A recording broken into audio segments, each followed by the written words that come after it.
Muito obrigado, né? Boa tarde a todos. É uma alegria muito grande estar aqui com vocês, matando minha saudade dessa terra maravilhosa, né? Que a gente conviveu aqui durante 11 anos. E o ano passado eu me jubilei e decidi não parar, né? E aí a gente foi com a minha esposa, a gente foi para o Líbano. Estamos lá no Vale de Beca, no interior do Líbano, divisa com a Síria, mas está tudo em paz por lá. Não tenham medo. E nós estamos lá com um projeto para crianças refugiadas sírias e também crianças libanesas, né? A gente está ensinando para eles inglês, futebol, né? Tem escolinha de futebol, violão, corte e costura para as mulheres e no próximo mês vai começar computação também para as crianças. Nosso objetivo é dar uma oportunidade para eles que vêm de uma vida muito sofrida, sem oportunidades, e a gente está ali para ajudá-los um pouco a ter um futuro melhor, né? Então, esses dias fomos aqui pelo Brasil e estou aqui de Cuiabá, participando do Encontro Pequenos Grupos aqui, nesse intervalo com vocês aí. Eu já vi tanta coisa legal daí, já vi gente embaixo de árvore, na igreja, comendo peixe, estava bonito o peixe, um almoço bacana aí, já vi de tudo um pouco, né? Mas o bom é saber que está todo mundo conectado, crescendo nessa visão de comunidade, de pequenos grupos. Bom, eu vou compartilhar minha tela agora, tá bom? Para começar a passar a minha apresentação, depois dessa introdução, e no final entendo que você vai moderar as perguntas, é isso?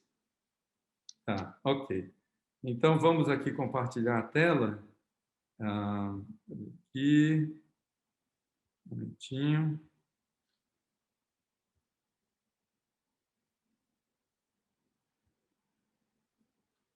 Pronto. Então, muito bem, o nosso tema, né, o tema geral do Congresso, comunidades missionárias, e nós então vamos falar sobre comunidades em missão, né? Eu queria, antes de entrar propriamente no tema, porque nós temos duas palavras aqui muito importantes e palavras com grande significado, né? A primeira é a palavra comunidade e a segunda é a palavra missão, né? Todos nós entendemos muito bem o que é uma comunidade, o que é uma missão. Mas antes de a gente entrar diretamente nessas palavras, só um minutinho aqui. Isso. Então eu queria dialogar um pouquinho com você que está me ouvindo aí. Eu quero fazer uma pergunta para você. Qual a sua visão de pequenos grupos? Normalmente, quando a gente tem uma reunião assim, a gente tem gente que está começando, tem gente que já está há bastante tempo, tem gente que está no momento assim que os pequenos grupos estão indo muito bem, tem gente que está no momento em que o pequeno grupo não está muito bem. Não é? Eu sei que sempre num grupo desse tamanho, tem as mais diversas experiências em relação aos pequenos grupos. Então, eu queria que você fosse me acompanhando, eu vou lendo também junto com você, e a gente vai refletindo um pouquinho, e daí você analisa o que é válido para você, né? O que faz sentido para você, alguma coisa que talvez não faça sentido para você, não se aplique a você, tá certo? Eu vou analisando e você vai me acompanhando e vai anotando aquilo que você quiser. Depois nós vamos ter um tempo aí para você poder interagir e fazer suas perguntas. Mas então, qual a sua visão de pequenos grupos? Qual a sua expectativa quanto aos pequenos grupos? Você pensa numa igreja em pequenos grupos ou com pequenos grupos? Quando a gente dialoga, a gente descobre muitos conceitos, né? As coisas chegam de diferentes maneiras até as pessoas. Então, vá analisando aí a sua realidade na sua igreja, no seu grupo. Você espera estabelecer pequenos grupos temporários ou pequenos grupos bem estruturados que permaneçam vivos e se multipliquem? Então, quando o pequeno grupo começou na sua congregação, quando você assistiu à primeira reunião sobre o tema, qual foi a sua compreensão? Você saiu dessa reunião com que visão? Não é? Uma igreja com pequenos grupos ou uma igreja em pequenos grupos? Qual é a diferença entre uma igreja com pequenos grupos e uma igreja em pequenos grupos? Não é? Bom, veja só, Eles serão apenas uma das frentes missionárias dirigidas pelo Departamento do Ministério Pessoal ou uma estrutura para pastorear, sociabilizar, mobilizar e administrar toda a igreja, liderados por anciãos supervisores? Como é que a coisa acontece aí na sua igreja, no seu grupo? Há diferentes modelos acontecendo. Há igrejas que têm o seu programa normal, suas atividades, e elas implementaram os pequenos grupos como uma parte, como uma atividade da igreja, né? Se reúnem em algum dia da semana, mas a igreja continua com a sua marcha normal, com seus programas, com suas datas, com seus projetos, e o pequeno grupo é um desses projetos, né? Ou a sua igreja decidiu colocar tudo via pequeno grupo, né? Tudo via pequeno grupo, tudo gira em torno da estrutura dos pequenos grupos. Os departamentos apoiam os pequenos grupos, mas os pequenos grupos é que dão a diretriz, a caminhada geral da igreja, tudo está com base em cima dos pequenos grupos. Muitas igrejas adventistas já fizeram experiências com pequenos grupos com vários graus de sucesso. Infelizmente, mesmo as mais impressionantes histórias de sucesso têm geralmente tido vida curta. Depois do êxito inicial, esses grupos pequenos se estagnam ou morrem. Eu não sei qual é a sua história, né? Certamente, você que está me ouvindo, como eu disse, pode estar no começo, você pode já vir de alguns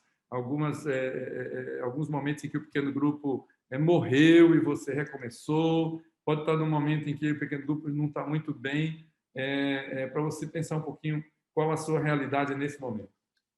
Olha só o que diz aqui. Uma razão para esse fracasso é que os grupos pequenos geralmente têm funcionado como uma opção extra, atrelados a um já carregado programa da igreja. Têm sido formados para servir um objetivo único, como, por exemplo, para a evangelização, para o cuidado dos membros, para a oração ou para o estudo da Bíblia.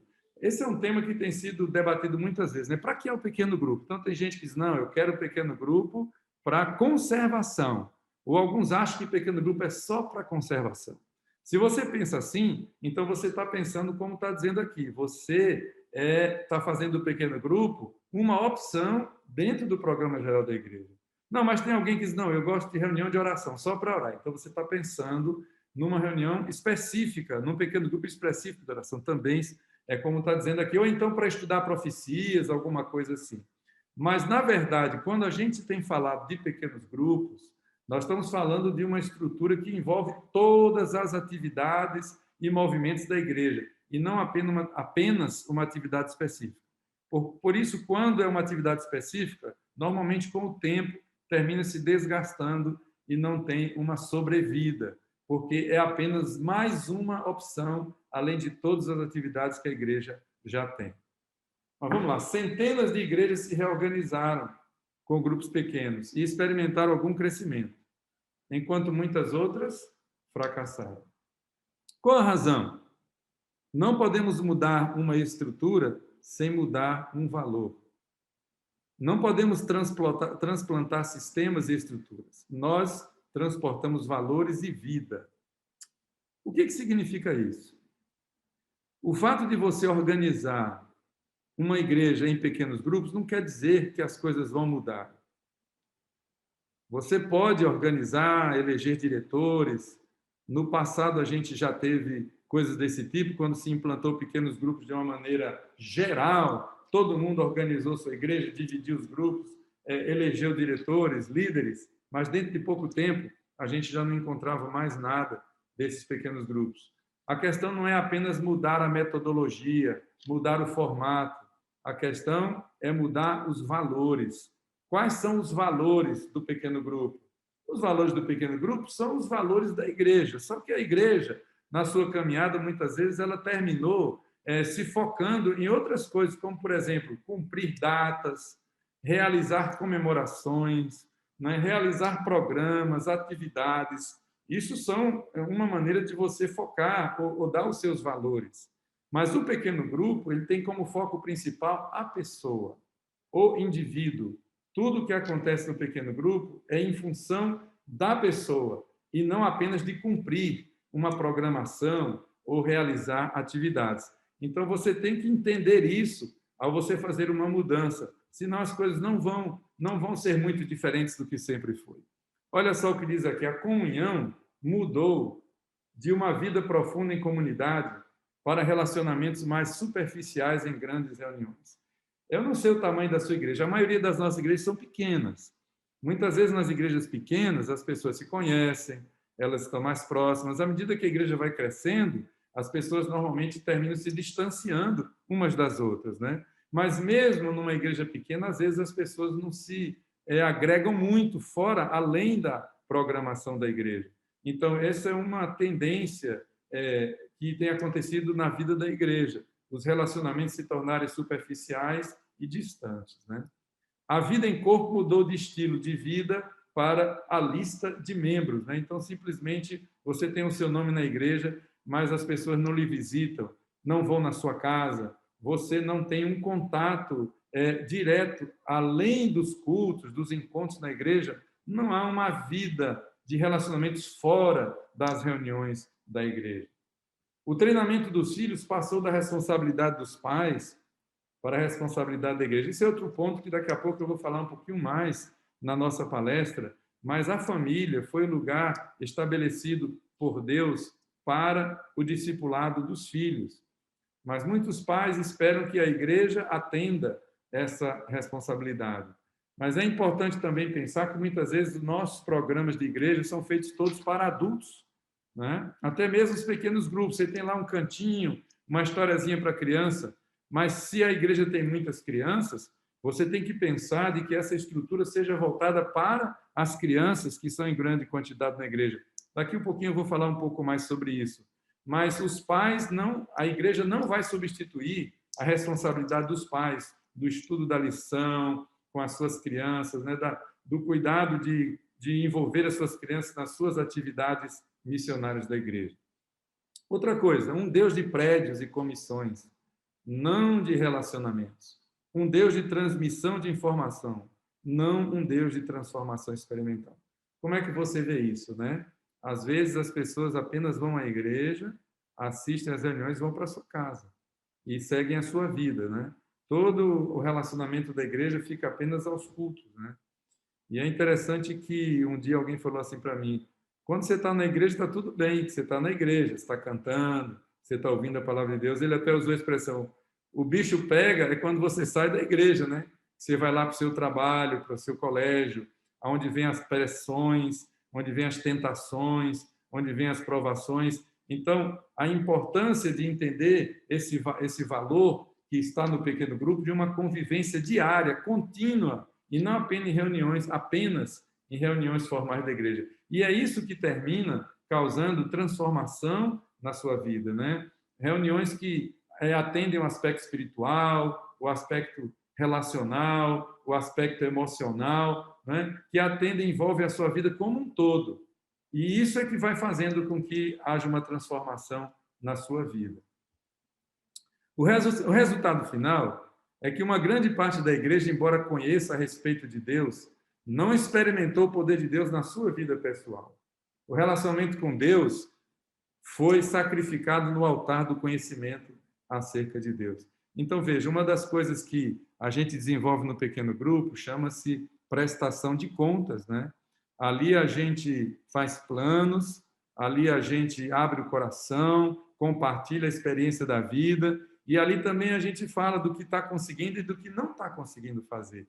Então, essa relação de desafios e prestação de contas é que vai dando oportunidade para que a pessoa possa experimentar mais profundamente o seu relacionamento com Deus através do apoio dos seus irmãos, dos seus amigos da comunidade, e faça com que haja um verdadeiro crescimento espiritual. Muitas vezes a pessoa termina se tornando solitária, lutando sozinha na vida cristã, e ela termina não suportando o peso das pressões exteriores. Consequentemente, a comunidade foi sacrificada para dar lugar à experiência individualista. A cultura informativa do grupo, grande da igreja, tem pouco significado ou traz pouca esperança para as coisas difíceis da vida. O que são as coisas difíceis da vida, né? Quando você está dentro de uma comunidade geral, onde não há acompanhamento pessoal, você termina se tornando individualista. Você cuida da sua vida, né? Segue a sua vida, cada um segue a sua vida, mas não há esse senso de grupo, né? Mas o senso de grupo vai além de reuniões, mesmo que seja num pequeno grupo. Você apenas se encontrar, mesmo no pequeno grupo, ainda que você se encontre na igreja e se encontre no pequeno grupo. A comunidade significa que vocês se encontram de maneira pessoal, uns vão às casas dos outros, uns visitam os outros, se encontram para ter momentos juntos, né? Para caminharem juntos, para recrearem juntos, né? Essa vida em comunidade envolve todos os aspectos da vida e traz esperança para as coisas difíceis, o que o grande grupo não traz. A comunidade está junto. Por exemplo, se alguém está passando uma dificuldade, você está lá perto para ajudar. Eu me lembro muito bem de uma experiência de uma irmã que ela caminhava da sua casa para a igreja, porque ela não morava perto da igreja, mas ela não tinha dinheiro para pagar a passagem do transporte. Isso era numa grande cidade, né, uma capital. Então, ela ia caminhando para a igreja e voltava de ônibus, porque o dinheiro dela, quando dava, era apenas para pagar uma passagem. Então, você imagina que você tem na sua igreja, na sua unidade de ação, do seu lado, uma pessoa que tem que caminhar uma grande distância para ir louvar ao Senhor. É sua irmã, está do seu lado, você sai da igreja, você tem o seu recurso, ou você tem o seu veículo, você vai para a sua casa, essa pessoa fica passando toda essa aprovação porque não tem condições financeiras nem de pegar um transporte coletivo. Numa comunidade, isso não acontece, não é? Porque há conhecimento das realidades de cada um. E aí uns vão ajudando aos outros. Ontem à noite eu assisti um filme aqui muito interessante de um pequeno grupo que ajudou um casal no seu casamento, né? Eles estavam namorando, noivos, mas eles não tinham dinheiro para fazer uma festa, então eles estavam esperando juntar dinheiro para fazer uma festa.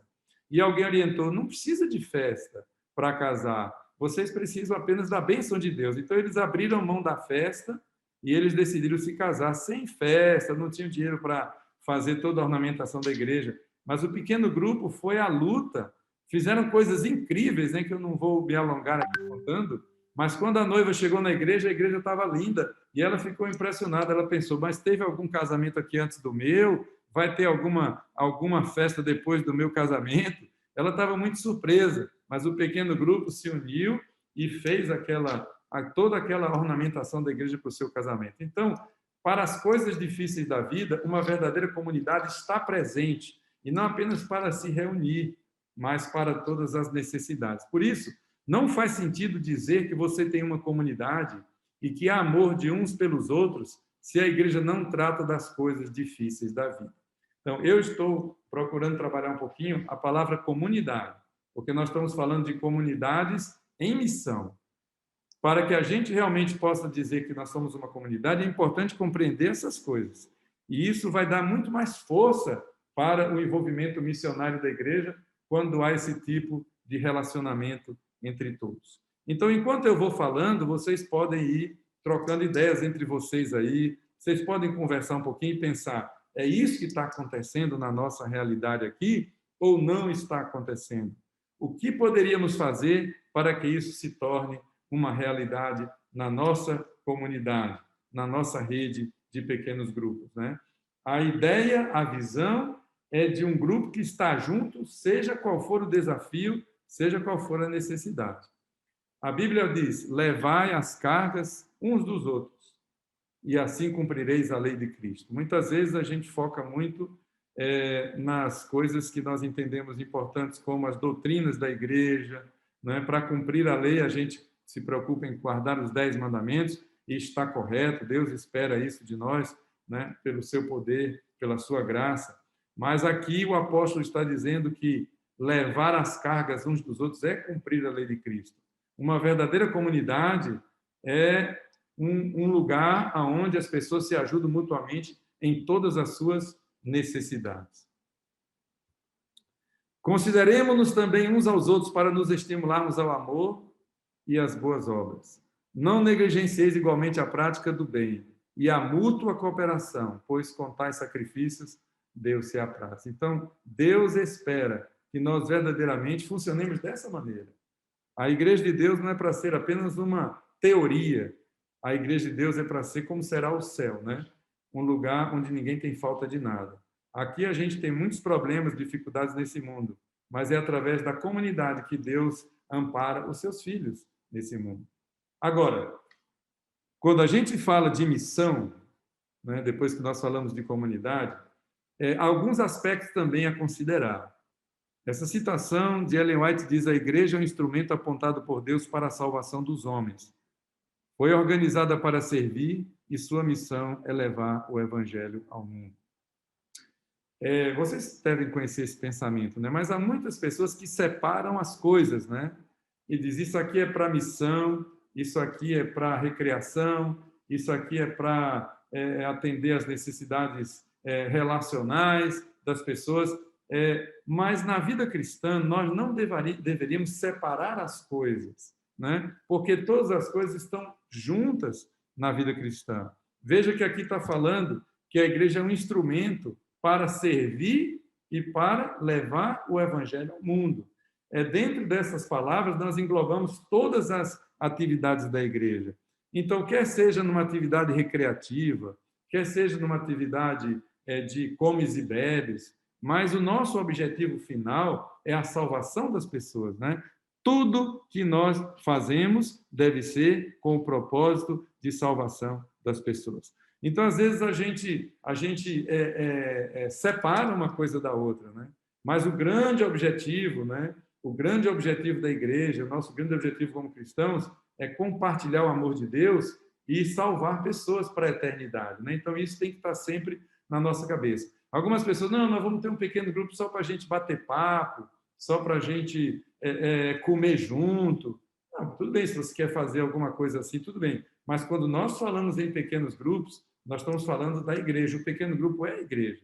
A igreja, ela é formada dessa base de pequenos grupos. Então, não existe separação entre uma coisa e outra. É importante que a gente entenda isso, porque mesmo quando você está jogando futebol lá no campo com o seu amigo, você está pensando que isso é um meio para você aprofundar os seus relacionamentos com ele e poder, de algum momento, falar do amor de Deus para ele, né? Então, isso tem que estar muito claro na nossa mente, né?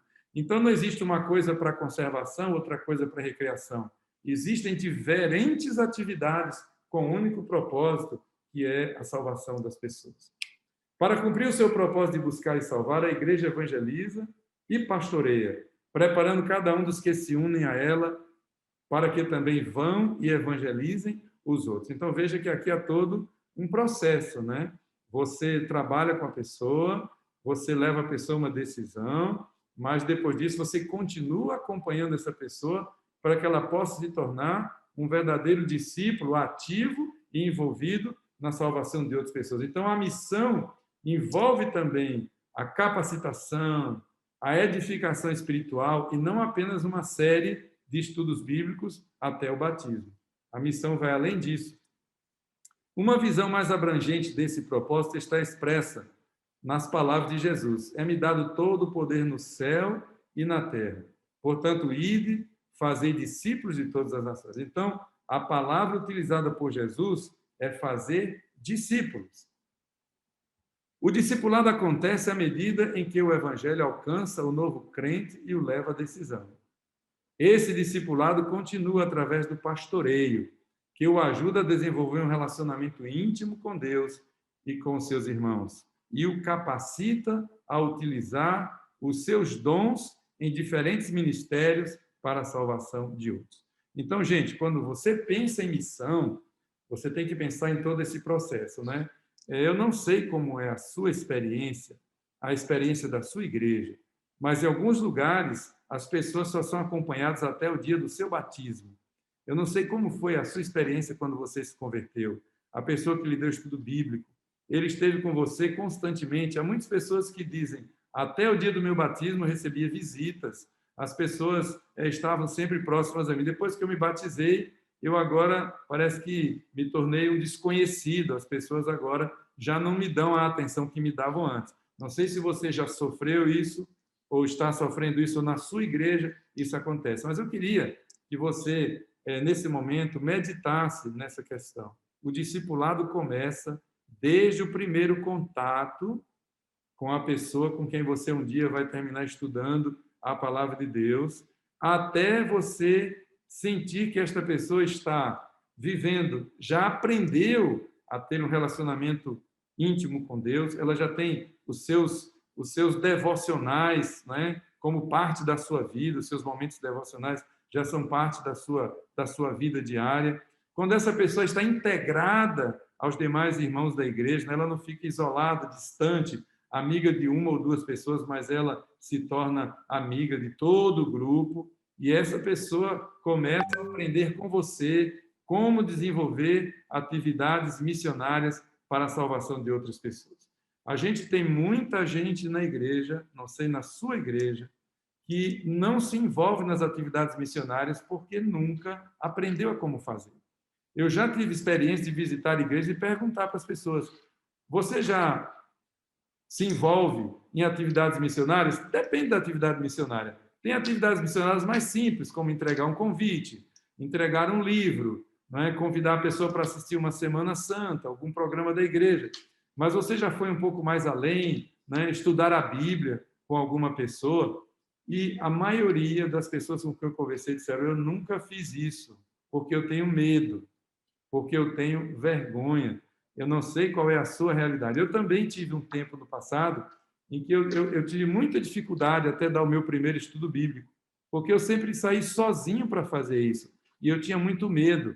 Às vezes a gente falha nessa questão. O discipulado é você se envolver com a pessoa e ajudá-la até que ela já tenha habilidade suficiente para caminhar sozinha. O ideal é que ela lhe acompanhe, que ela veja como você faz, ou que você acompanhe alguém que já sabe como fazer. E a partir do momento em que ela, pouco a pouco, for se envolvendo e ela já tiver segurança e habilidade para realizar as coisas sozinha, então ela pode já alcançar uma outra pessoa que vai ser discipulada por ela e ela já se torna agora um multiplicador. Então pense um pouquinho como é que as coisas funcionam na sua igreja.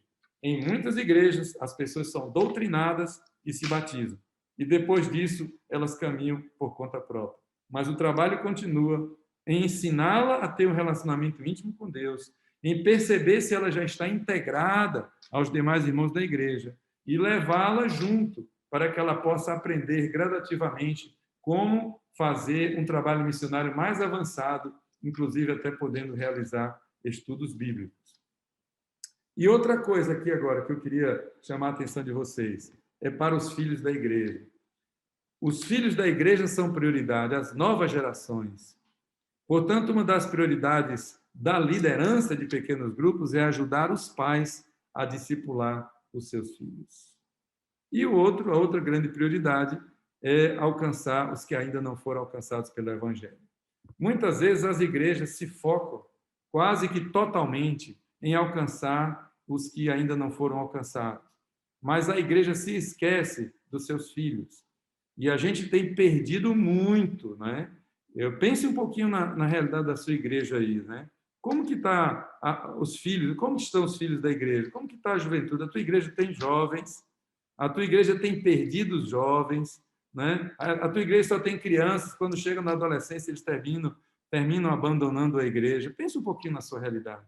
Será que nós não estamos focando só no adulto? Nossa programação é para o adulto, tudo é para o adulto. A criança tem só um momentinho dela lá, a classezinha dela, ou no pequeno grupo tem um cantinho lá onde ela fica brincando, contando uma historinha.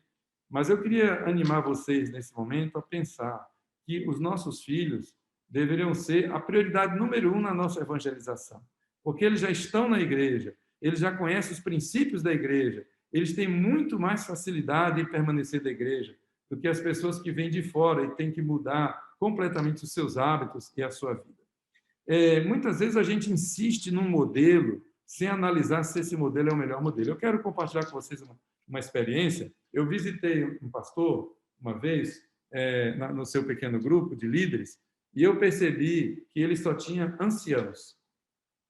E eu não sei quantos de vocês têm, todos os líderes são anciãos, né? Eu não tenho nada contra, os anciãos são líderes da igreja, Mas eu sempre gostei de ter uma mistura. O que é que eu chamo de mistura? Ter mulheres, ter jovens, rapazes, moças, idosos. Eu sempre gosto de uma mescla, uma mistura, porque a igreja é como uma família. A igreja tem pessoas de todas as idades, mas às vezes a igreja só está atendendo a uma certa faixa etária e não está atendendo a outra. Então termina que os outros terminam deixando a igreja. Então nós temos que analisar o que nós fazemos, o que nós somos, estão atendendo a todas as faixas etárias da igreja. Por isso eu acho importante que a liderança da igreja seja misturada, que tenha pessoas de diferentes idades, que tenha representação feminina, masculina. Então, naquela igreja, naquele distrito, eu visitei o pastor, ele trabalhava com líderes só homens, só anciãos. Tudo bem, eu assisti a reunião com ele e ele me falou, amanhã nós vamos ter um almoço com os anciãos, com esse grupo. Eu pensei, puxa vida, sexta-feira à noite, esse pessoal deixou a sua família e veio aqui para a reunião. Amanhã, no sábado, no almoço, eles vão deixar as suas famílias e eles vão vir para almoçar com a gente. Aí eu falei para o pastor, não dá para convidar as famílias para esse almoço? A esposa, os filhos, bota uma aguinha no feijão aí, né? A gente gosta de brincar com isso.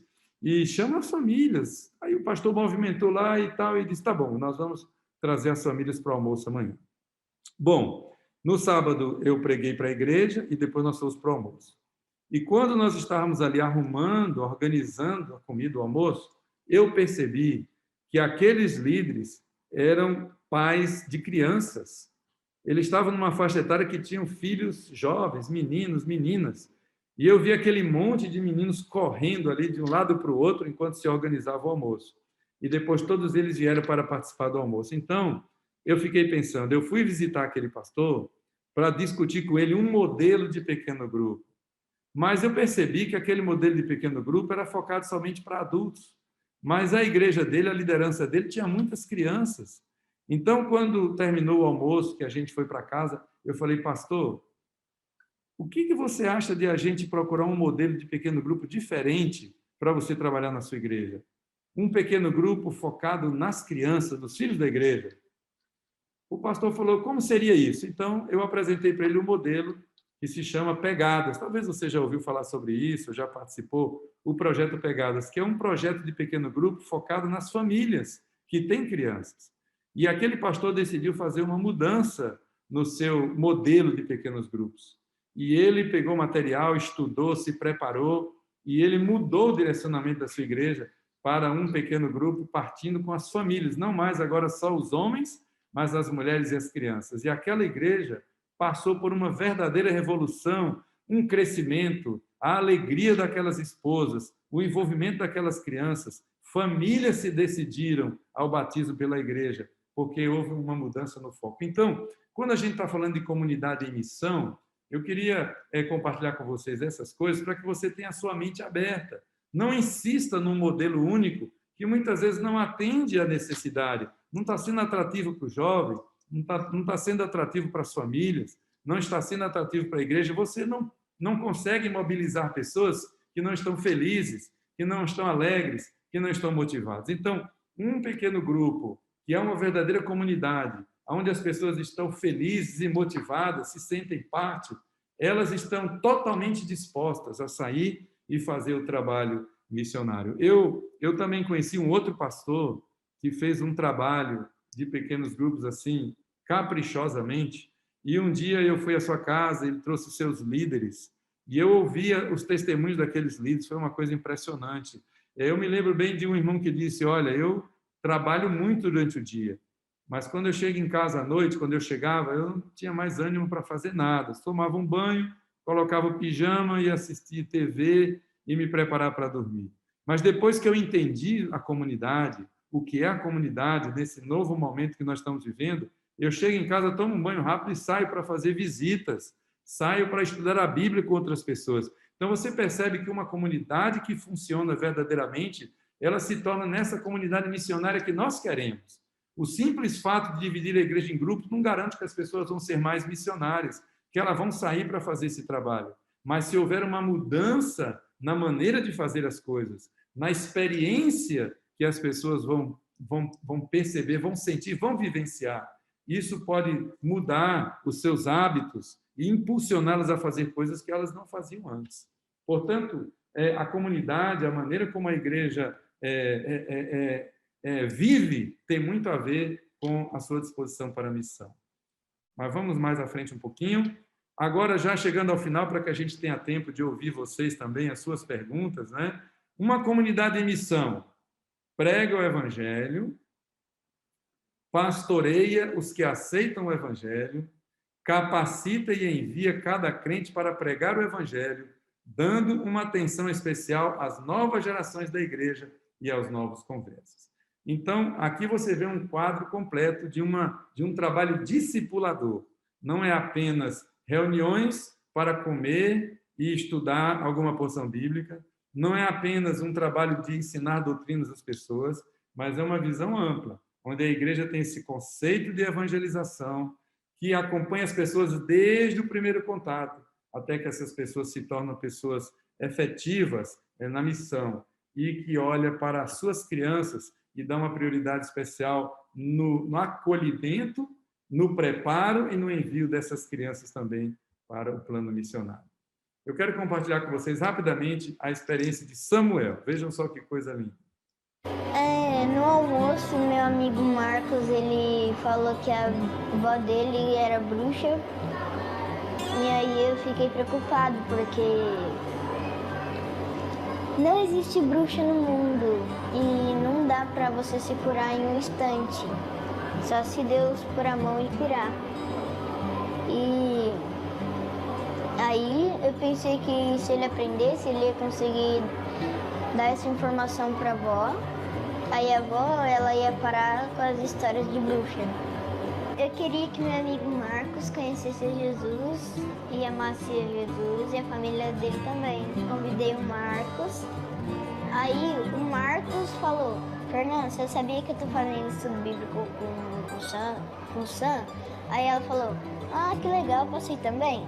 Aí ela chamou a Manuela, a Fernanda chamou a Manuela chamou mais duas, e foi assim.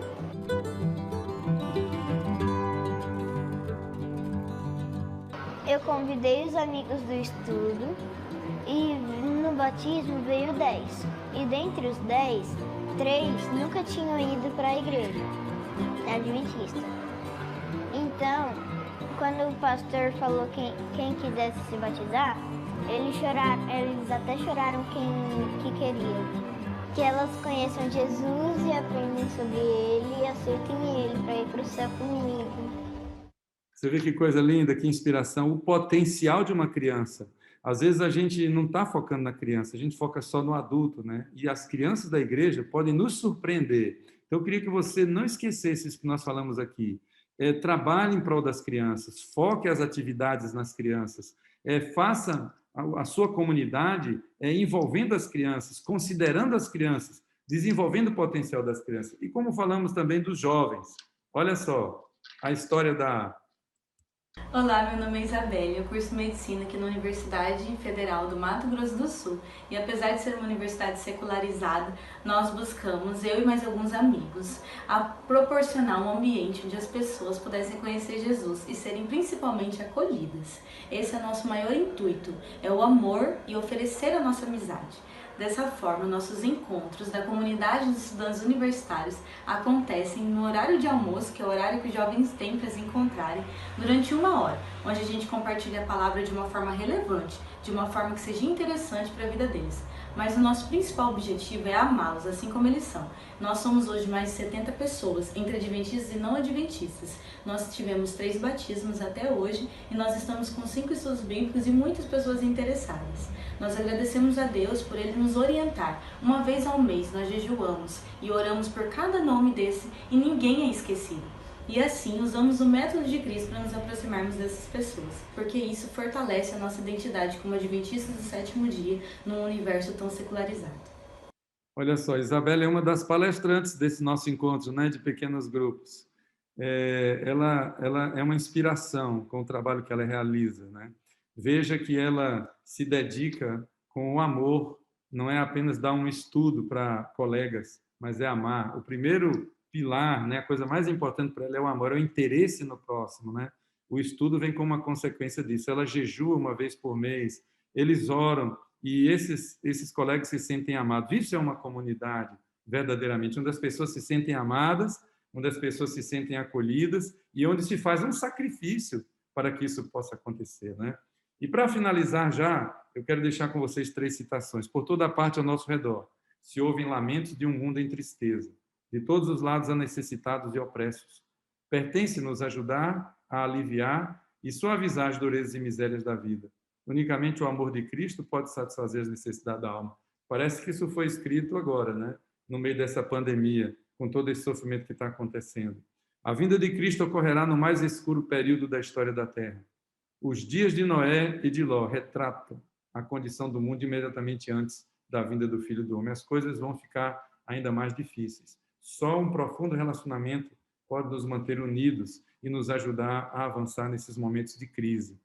Nestas horas finais de graça para os filhos dos homens, quando a sorte de cada alma deve ser logo decidida para sempre, o Senhor do céu e da terra espera que sua igreja desperte para a ação como nunca antes. Então, meus queridos, que esse nosso diálogo aqui, os demais que você está assistindo nesse encontro, possam ser mais uma força para você, possam ter trazido alguma ideia, alguma maneira de você melhorar ainda mais o seu grupo, sua igreja, o seu pequeno grupo, sua comunidade, e quem sabe mudar alguma coisa, reparar alguma coisa, olhando por um novo aspecto, por um novo ângulo, né, com a sua visão renovada, para que realmente esse espírito de amor e de inspiração possa tomar conta de todos e a missão possa avançar de acordo com a vontade de Deus.